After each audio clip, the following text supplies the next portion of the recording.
and we are, Affordable Housing Committee meeting is now in session. All right, good morning, committee. Good morning. I am going to do roll call. Chairman Fred Hamilton, Here. Emily Burden, Here. Doug McGill, Here. Janola Polite, Lynn Chambers, Here. Meg James, Here. and Grace Staples. Here. Um, September 5th minutes. Can we get a motion to adopt? So moved. Second. All in favor? Aye. Opposed? Ayes have it. Thank you. Public comment? We have quite a few visitors. Ms. Brenda is on schedule, Mr. Mike is on the agenda, and sir, would you like to be recognized? Yeah, my name is Tom Hens. I'm with the Hilton Head Island Bluffton Chamber of Commerce, and I also serve on the board of the Beaufort Jasper Housing Trust. And I'm here just to listen.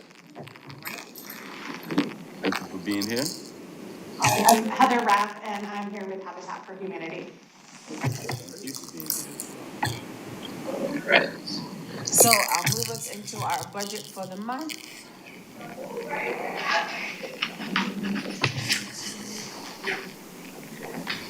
Here we are. All right, the budget for the Neighborhood Assistance Program for fiscal year 2025 has been approved at $400,000 by Town Council.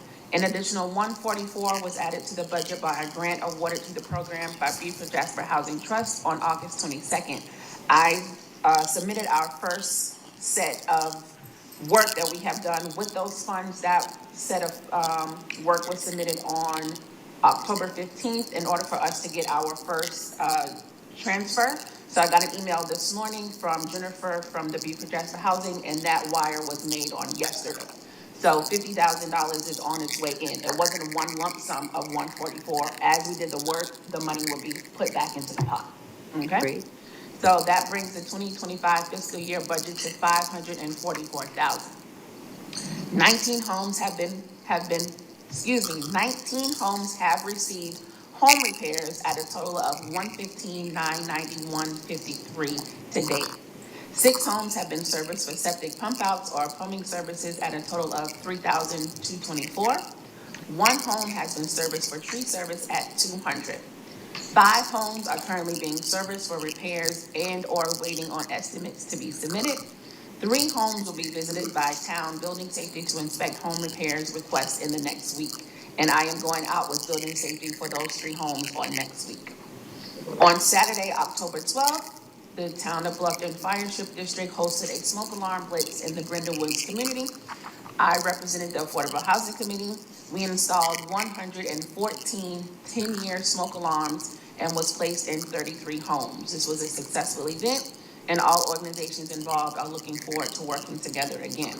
So just to reiterate that, it was a nice day. The weather was beautiful. We started a little after 9. I was with the different Town of Bluffton Fire Ship, and Hargrave donated the snacks and things. So it was a great afternoon. I think we finished up a little after 1. So it was a good program for us. And like we said here, out of the 64 homes, 33 homes received smoke detectors. So it was a successful day. Great. Any questions there? Is there another neighborhood that you're going to afterwards? Yes, so what we do with our funds, the Neighborhood Assistance Program, we do the home repairs, and then, like I said before, the contractor will say they need to be updated smoke alarms. No, please take that off of your estimate. I don't want to spend money on that because I can work with the fire department. So right now, we'll probably go to the other Habitat homes that's on Simmonsville. Okay. Yeah. So there is not set in stone yet, but that'll probably be the next community that we can get to right away. Other than that, I'll let the fire department know if I've done about 15 or 20 homes, I'll backtrack to those 15 or 20 homes that's scattered throughout. Okay? Good job on that. I was out of town that weekend, so No problem. couldn't I help. enjoyed it. I got my steps in. Just for record, Polite is in at 10:04. No, it was a great opportunity and to get our name out there. And I also think they did a news briefing on WSAV, so it got our name out there. So we're good with that. Nice. And I always give you guys a breakdown of where the funds are. We're holding the With the Pocketbook And like I said, we got a couple jobs out there. And I was telling half the committee earlier, we do have some bigger jobs coming in. Kevin was supposed to touch on this at strategic planning last week. We may have to up our 20,000. I know we set at 15. If we need an extra 5, we come to you.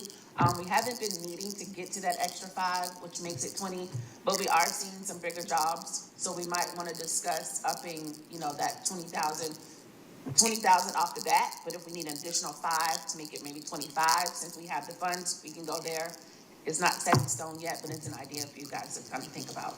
Because we are seeing some bigger jobs and prices are still going up for material and contractor costs. We aren't still working with the 2 or 3 contractors. We have a pocketbook full of contractors right now. Superior Services, Larry Jackson Roofing, Fields and Company, we haven't worked with a while. He's been busy. Alpha Construction, and then there's another one that I have been speaking to. So right now we are able to get up to those 2 or 3 estimates that we've been needing to get, and make a final decision of who's gonna give us the most work for the money. Any questions? What would a bigger job entail other than what we've been doing before? So it just depends on how old the home is.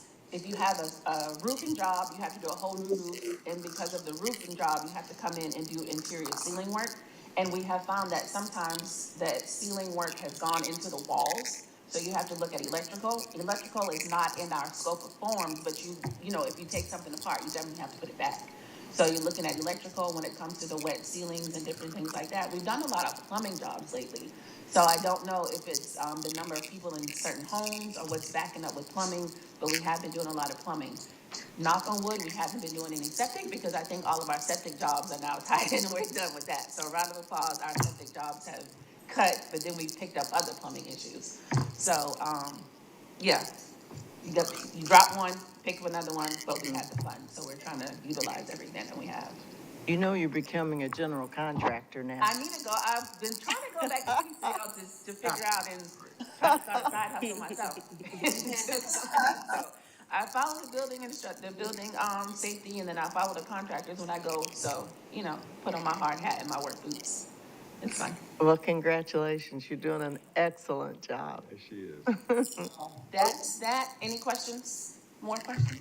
Do you do any extermination issues? You don't have. No. If we do have calls for that and the contractor will say you need to get rid of the termites or whatever before we do the work, I'll send them over to Bluffton Self-Help. Maybe Bluffton Self-Help can pay that bill before we go in and do what we do. But no, we don't pick that up. Oh, that's handled. Yeah. All right. All right.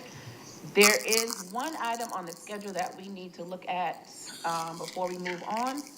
It's scary, but we are at 2025. Here is an outline of the meeting dates for next year. I know you probably can't think that far ahead, but right now we do need to vote to pick up this calendar for next year. So I'll pass it back over to Chairman for a motion. Call for a motion. Everybody take a look at the schedule, see if there's any major conflicts. We did swap out our January meeting and we did swap out our July meeting because of the holidays.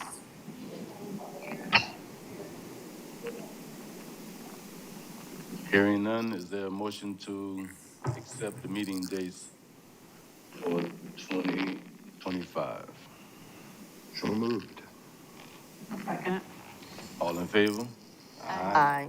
Opposed? Ayes have it. Thank you. All right, 2025 is set. All right, so let's go back to the top of our agenda. We have Ms. Brenda Dooley, but before I bring Ms. Brenda up, I am going to pass the mic over to Mr. Mark Maxwell, who is part of our engineering department. He is also helping us with our 1095 townhomes.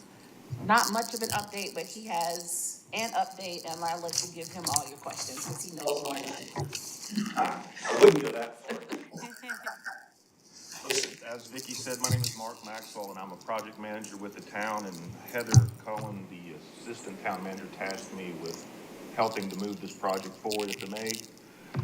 Just to let you know, the civil design is complete, it's been permitted, and it's been out for bid.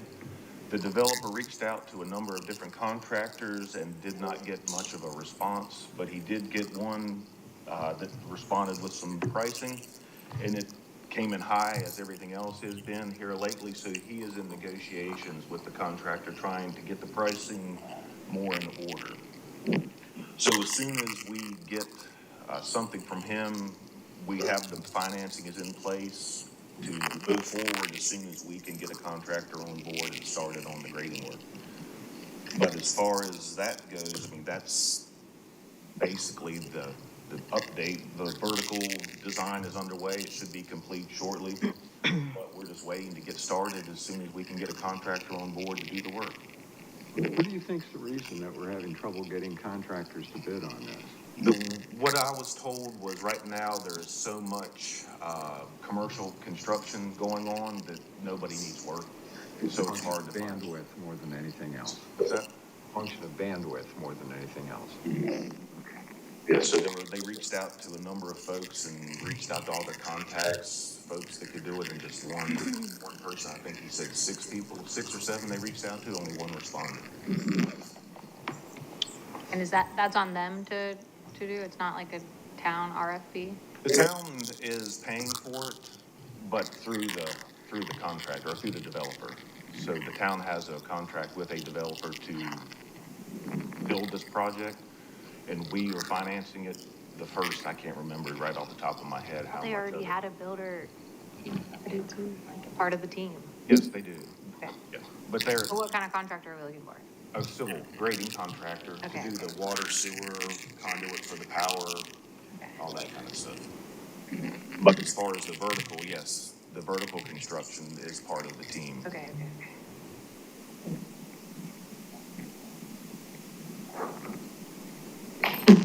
That's it.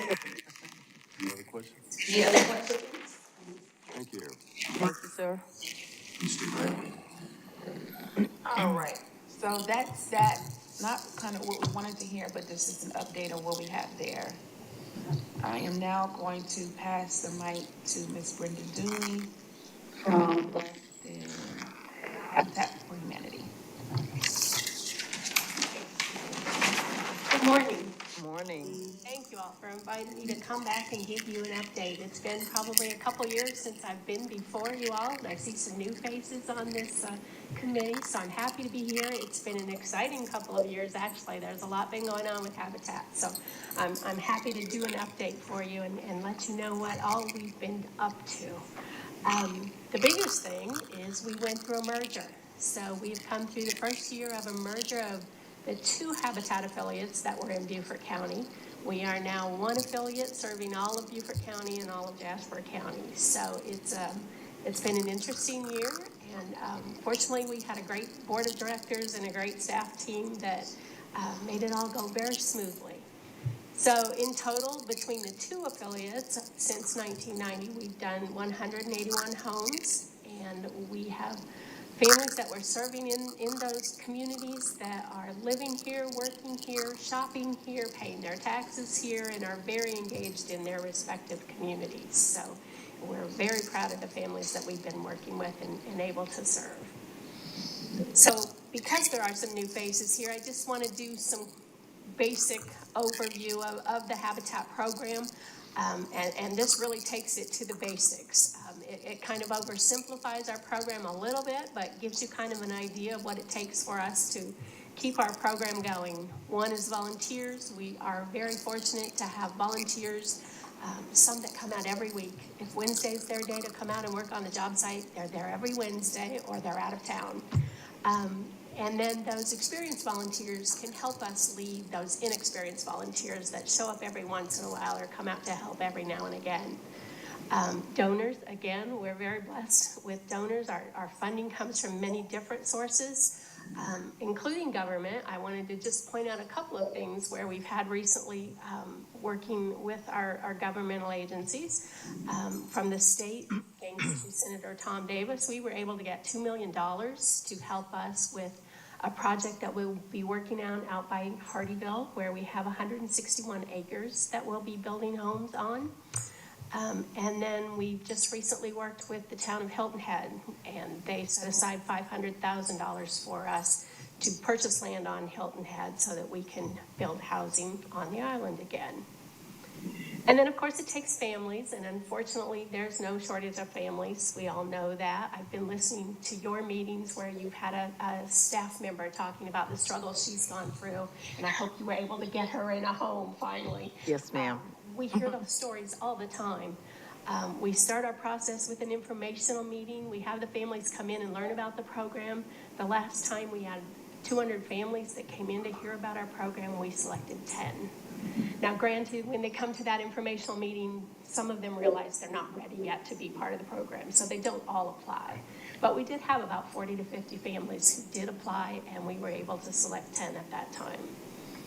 And then it takes land, and we're fortunate right now. We do have land in Beaufort and Jasper counties. We're currently working on 2 houses out by the air station, and then we have 3 lots in Ridgeland where we will go after that to build homes. So the process itself is one that works. The Habitat program is a successful model for home ownership. As I mentioned, we do our community educational meetings first to start the application process. Our applicants go through an intense process just like all of us did when we bought our homes. We're looking at their background, we're looking at their finances, we're looking at their credit.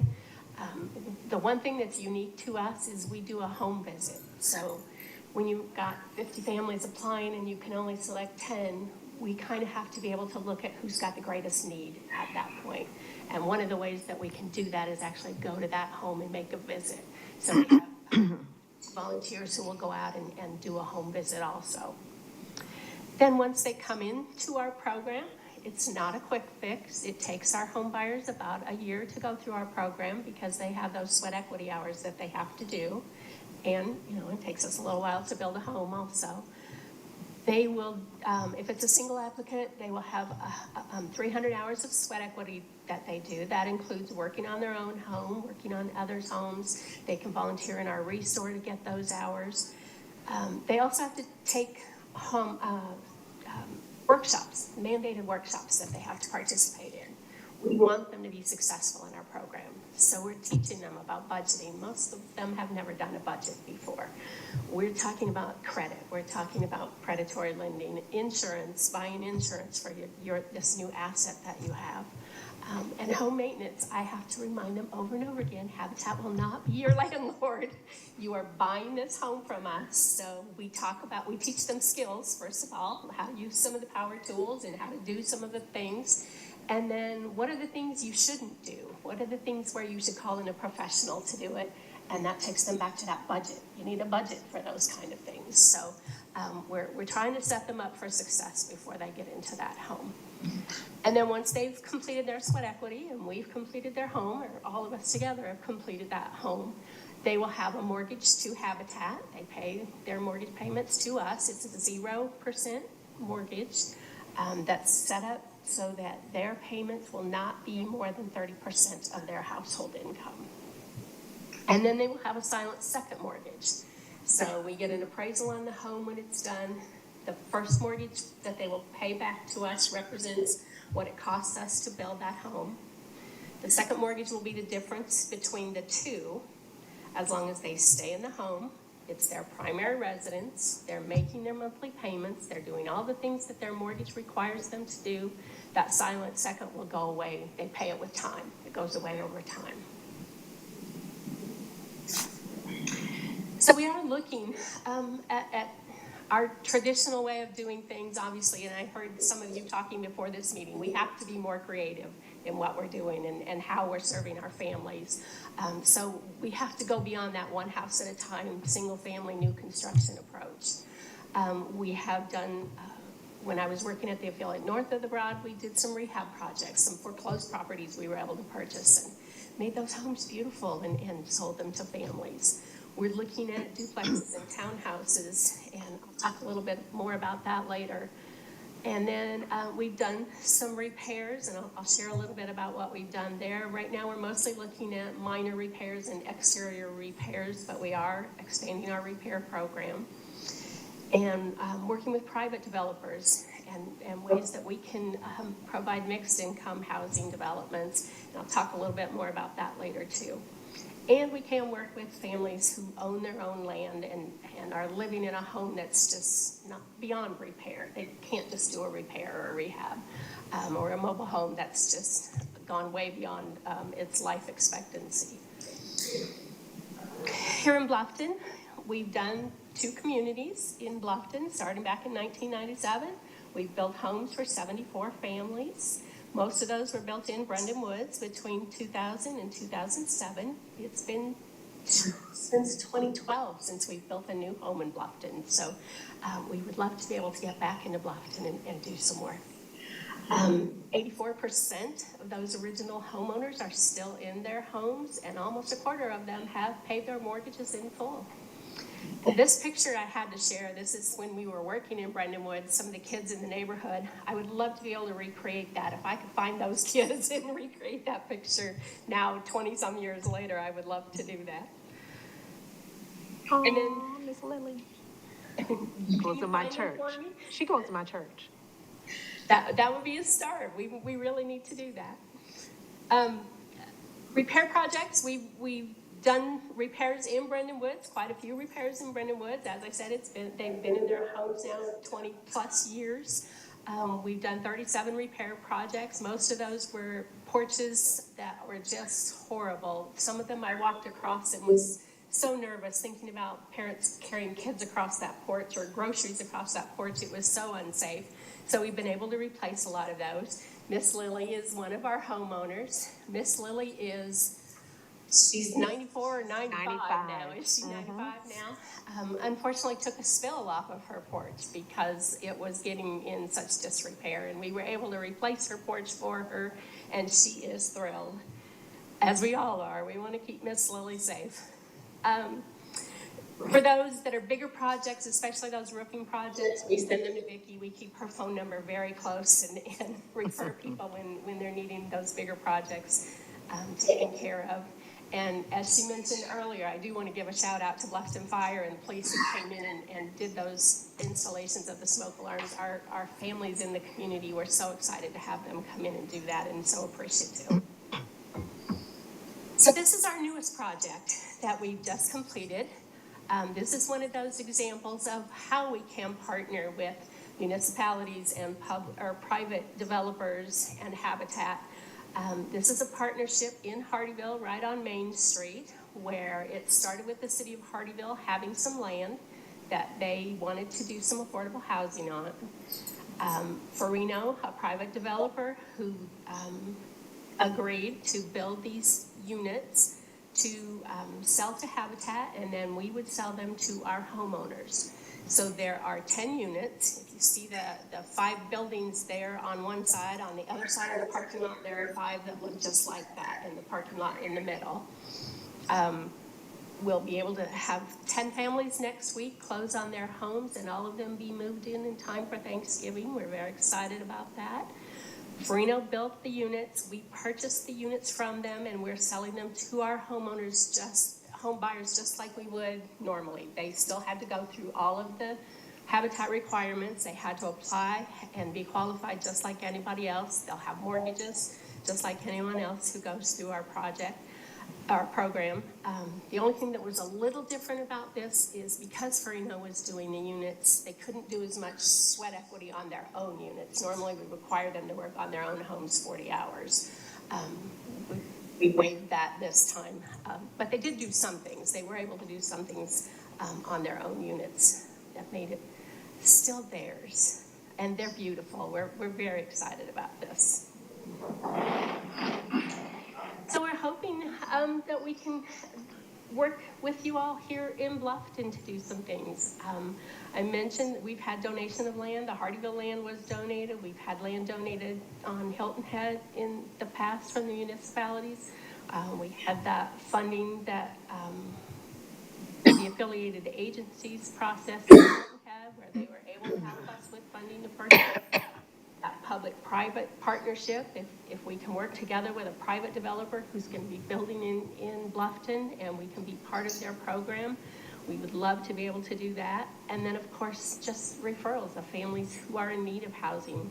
And if they've got their own land, for that if they have their own land, they don't have to wait until we're in an application process. They can come and talk to us anytime about that. And that's what I have for you. I'm happy to answer any questions. They'll start to my left. In the case of David, we were looking at building just a small, all he needed was we were gonna do a 2-bedroom cottage because he did have a full-time caregiver. It would have been fully handicap accessible. Unfortunately, David passed before we were able to do that, so. But we do have a plan. Right, which is, I think is really helpful. Do you guys have a grading contractor? Right. Do you have a civil grading contractor? Do you have the missing piece to this project that we're doing right now? I had to ask my construction manager about it, but I can vouch for the comment. It is very hard to get bids right now on everything. And costs are high. I don't have any questions. Just a comment to say, like, I could see in the future how we can partner on several different things, especially using your formats as cottages, as partnering when it comes to just the workshops and home maintenance. So say we get down the road and that we do offer that structure, having that part of our toolbox, the home maintenance and budgeting workshops also. So I see the alignment with partnerships, definitely. I have a couple questions. Just curious, why hasn't Habitat built in Bluffton in 12 years? Is it because you don't have the land, or? We had land donated by Hilton Head where we were able to build 32 homes, and that's where we've been working for the last, actually since that point in time. But we are finished there now, and like I said, we're kind of moving around right now. We're in Beaufort, and we'll be in Richland. Okay. And what happens when the homeowner sells the home? So that second mortgage would come into play. If they sold their home early, they would have to repay the balance of that second mortgage, the one that would just go away otherwise if they stayed in the home.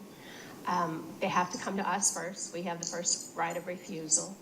And then they do have the ability, if we're not able to purchase it at that time, to go out on the open market, but they have to repay that second mortgage. Are they supposed to stay in a certain amount of time before that? How long do they stay before that second mortgage goes away? It generally runs with the first mortgage. So if the first mortgage is 30 years, it would run 30 years. Okay, so they just get an appraisal. Okay. And then do you have any programs, or like for the elderly who might not have a job and qualify for a first mortgage, do you have any ways to help? We've had different ways of looking at that. Again, we're trying to set something up so that they don't pay more than 30% of their income, so whatever that income is. But whether it's just Social Security. They can be too low, even that we're able to help at some point, unless they have some funding that they're getting from a grant or something that can help. We can certainly look at it. Okay. I never like to say no. We can usually find a way to make something work. Thank you. So, Can you tell me a little bit about your selection process for these families? Sure. So we're serving families who earn generally somewhere 30 to 80%. AMI is the top. 80% AMI is the top of our range. They're generally working families. They come in and apply to us. We're not looking for perfect credit, but we're looking that there's some effort there to do what's the best thing for them. And again, we're going to work through that during classes and things and help them to improve that as they go. They fill out an application form, we verify income, we check their background, we check their credit history. Like I said, we do that site visit to make sure that they have a need for housing. And it's a pretty intensive process. And then we determine who qualifies, and then we have a volunteer committee that sits down and reviews all of those, determines who's in the greatest need at that point in time, and then they make recommendations to our board. What percentage over the last few years of those who have gotten homes have paid off their mortgages? Have actually paid off. It's probably small because they're looking at 20 to 30 year mortgages, so they're making their payments. We only have a foreclosure rate of about 2% of all of the 180 plus families that we've served. So you've been doing this since 97, is that what I heard? We've been working in Beaufort County since 1990. 90. 97, working in Bluffton, started the homes in Bluffton. All right, and so, and that means that most of those 30-year mortgages haven't come. They're very close. A lot of them are getting very close. Your relationship with the Neighborhood Assistance Program and with Vicki, tell me about that. Just, we get calls all the time from people needing assistance. So especially when there are roofing projects in Bluffton, I know Vicki's got the program that we send them there first. But what I heard was that you do some repairs and maintenance on homes. We're doing mostly exterior minor repairs. So those porches, wheelchair ramps, things like that, siding that needs to be replaced.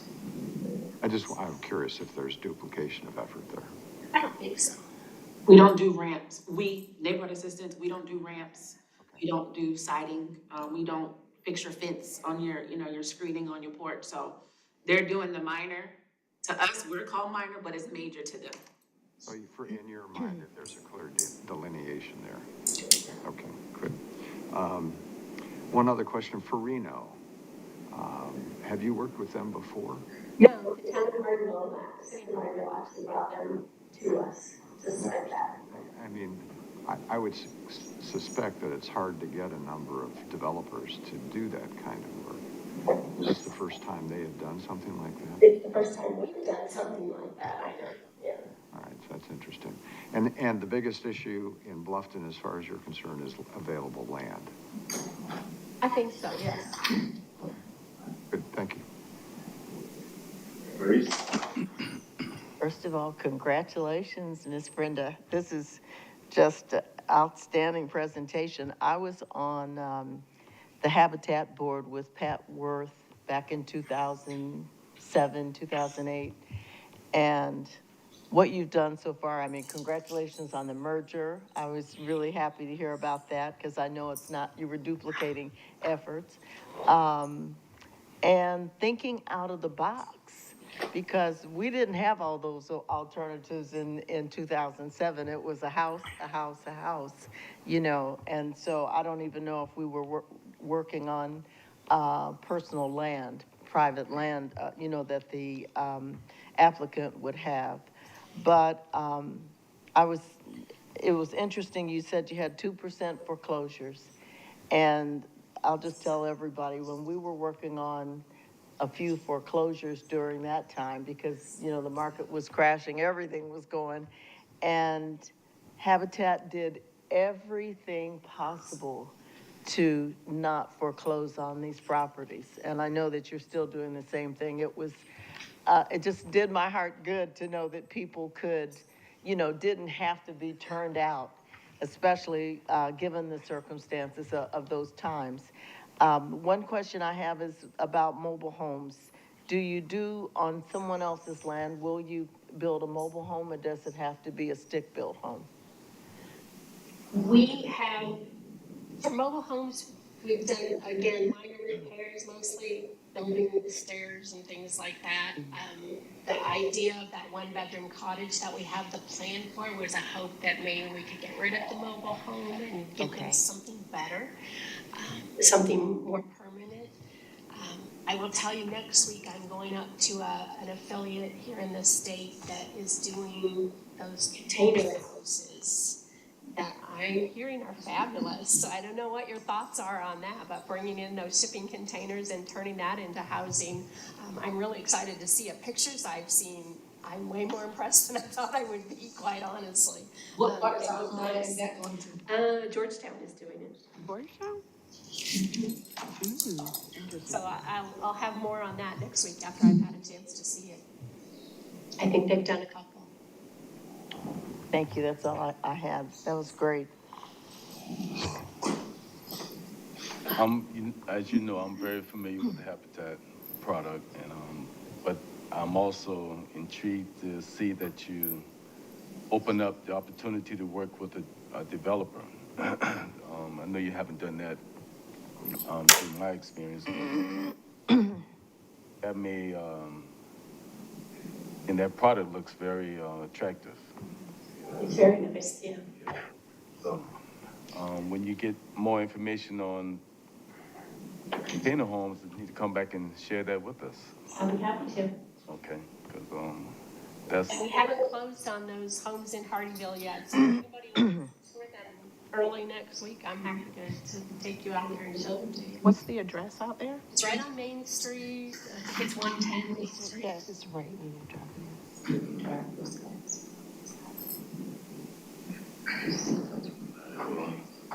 any questions for us? No, thank you so much for the opportunity. Thank you. Happy to share with you. Great, thank you. Thank you.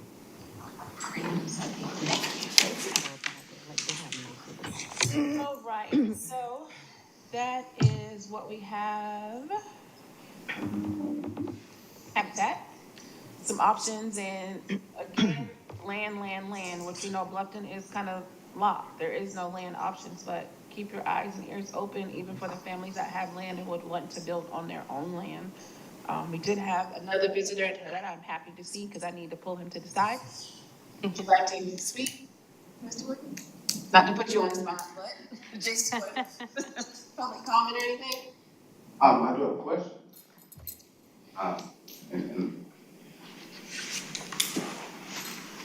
Just state your name for the record for me. Good morning, James Williams, Executive Director of Beaufort Jasper EOC. I never try to pass up an opportunity to say good morning and hi to such a distinguished panel. But one question I did have for Habitat, in your presentation, you said you do a background check. What's the scope of the background check covers as it pertains to qualification? We're looking at criminal background history, we check the sexual offender registry, things like that. And so would a criminal history be disqualifying? It would depend. Not necessarily, but it would depend. So further discussion. Thank you. And that was the only question I had. I would say that Beaufort Jasper Economic Opportunity Commission, obviously we do a lot of home repairs as far as on the affordable housing side.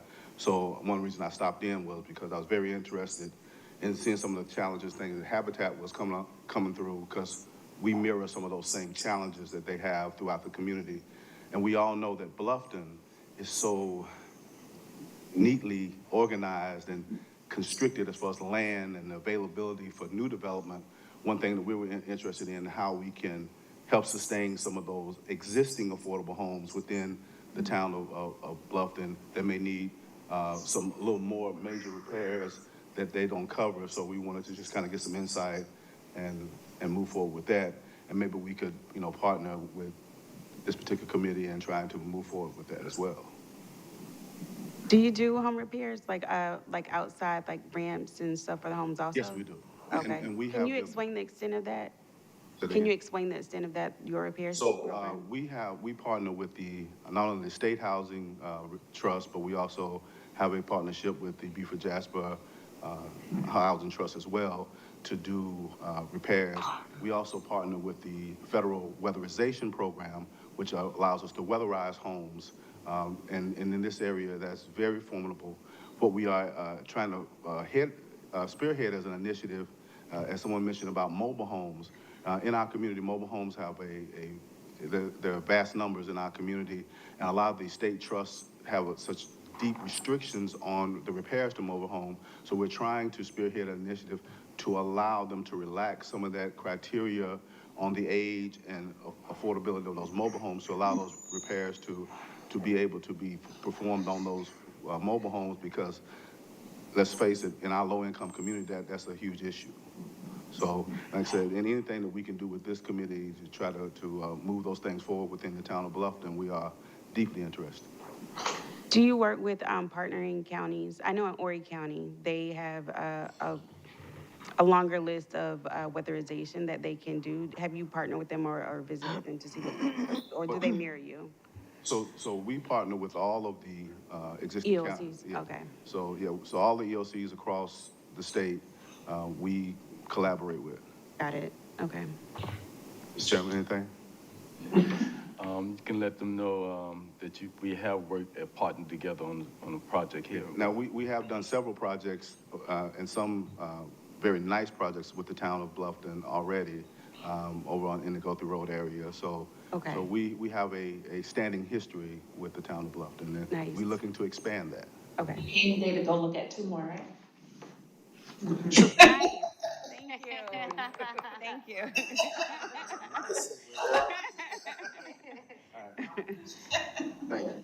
Thank you. Thank you. All right, that is all that I have for you guys for the month of November. Do you have any tasks or assignments for me? Can we see if we could get Farino to come in and do a presentation on how How'd that the work? partnership was? Work, yeah. Also, in our strategic workshop, Heather made a presentation to the council that I wanted her to make to us. I'm sorry, Chairman Hamilton. Heather Colin. Oh, sorry.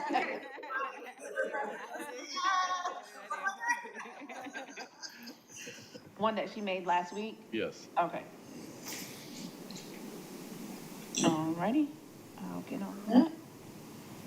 And if you guys have nothing further, that's all that I have for you guys. I have something. I thought Shannon would be here today, and I need to give a report on Shannon Green. She closed on her house in Sun City, a beautiful little home, on September the 24th. And I think it took us about 19 months to take care of that. She applied for the USDA housing, and the government had money, then the money went away. Then they had money and the money went away. So that just never came to fruition. But, and then the home that she was in, had what is it? She could occupy the home before she closed, and the owners gave her the permission to do that. So with the help of a really good realtor, I will say. Not patting myself on the back, but after 6 months, she had to leave that house because we couldn't get the funding, and the house needed so many repairs. But as God would have it, we found another home right down the street. She ended up with a regular FHA mortgage, and she was honored to get the $20,000 down payment assistance from the town of Bluffton. So I know that's really a feather in our cap, our whole, not just the Affordable Housing Committee, but the town council. That was just outstanding. So that helped her to become eligible to get the regular FHA loan. And she's done it, but I have to really say thank you to Chairman Hamilton, because he was working behind the scenes all the time, getting us, not just inspections, but getting us quotes from the vendors and everything, and really using his commissions. He gave up all of his commissions to take care of it, and we really appreciate that. And so Shannon is one happy lady, but I think her coming to the council, coming to this committee really, moved her forward, because she did not expect to have a home. But thank you to everybody, and I really thank you, Councilman, because we couldn't have done it without him. But at least he was there, and she knew that everyone in the town was helping her. Everyone that, because she worked here, but it was just amazing, all the support that Shannon got. And she sometimes kind of felt like this is not going to happen, but we kept pushing her on. So thank you all for that. And I know she thanks you. She had a meeting today, but it was a success story. Hard fought. She fought hard. She fought hard. So I share our success story in numbers. I can't give you addresses, but those 19 homes that we've helped so far this year is a success story as well. They don't have to go out and find a mortgage. We can do any repairs that they need, and they are very grateful and appreciative before we even get started. So, one good thing about our program. So that's all I got for you. Well, thank you, for those success stories of those 19 homes, not only this year, but previous years as well. Council has been, very generous in trying to make sure this program is successful. And, we appreciate the staff work. We appreciate this committee for keep pushing the envelope. And, I don't think this committee gets the accolades that they deserve because, Bluffton is one of, the first example, I think, to try to make a difference in affordable housing. And the others are now, taking notes from our pages. And that's also a success story. If we can share our success with others and become, a beacon for them to follow, that's a win-win for everybody. So thank you all. All right. Tom, anything before we close? Yes, I'd just like to remind everybody that, on the, Number 12, Housing Coalition. housing, coalition, Workforce Housing Coalition is on Tuesday, November 12th, Tuesday, November 12th. Reading your mind. At the Culinary Institute at the South. And we ask everybody to sign up for that because seating is limited. So hopefully you got your invitation for that. If not, if you want to reach out to me. I'll forward it. Yeah, if you could forward that, that would be great. Thank you, Tom. And Now, thank you Heather. on your work. This is wonderful. Now, the other Heather, do you have anything? No, Tom, I knew where Tom was going, so that's gonna be super important. I can't believe it's next week. Very good. Thanks, everyone, for being here. Thank you. And meeting was a very good meeting. So we'll see you next month. See you in December. Thank you.